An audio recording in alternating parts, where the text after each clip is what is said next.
Back in the summer of 2016, his book Hillbilly Elegy was published. He was a complete unknown.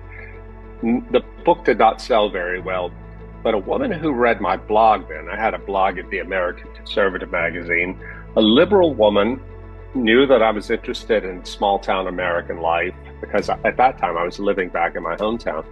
She said, I think you would like this new book. Nobody's talking about it, but I bet you would like it. She sent me an electronic copy of Hillbilly Elegy, his memoir. I read it on a flight to Boston, loved it. I said, this is a truly important book about American life. I found him on Twitter. He was on vacation, JD was, in England. And I asked him for an interview. He said yes.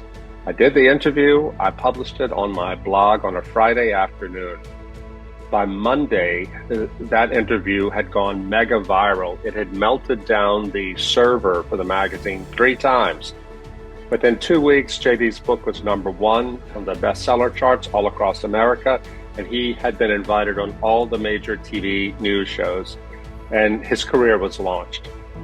But he's a good guy, and he and I stayed friends. He's a very humble guy. And I went back recently and read the emails we exchanged right after this happened, and he kept talking in the email about how he wants to use this new fame to serve God and to do the right thing for his family. Beautiful stuff. So at one point he told me that he wanted to become Catholic, and I was able to find a priest, a Dominican priest in Washington, D.C., where JD was living at the time, Father Paul Legg. Father Paul was also a graduate of Yale Law School, as JD was. They were around the same age.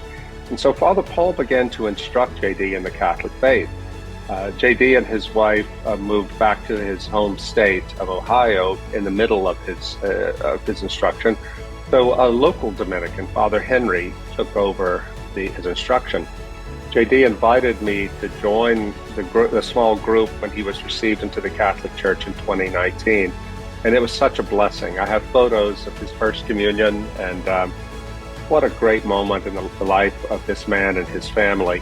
And we didn't know it then, but a great moment, I think, in the life of America, because if he becomes the president of the United States, as I think he will, we will have as our president a true Catholic, a man who really knows the faith, goes to Mass, and believes it, really believes the faith. So, I can't say I led him to the Catholic Church because he was already getting there, in part by reading St. Augustine.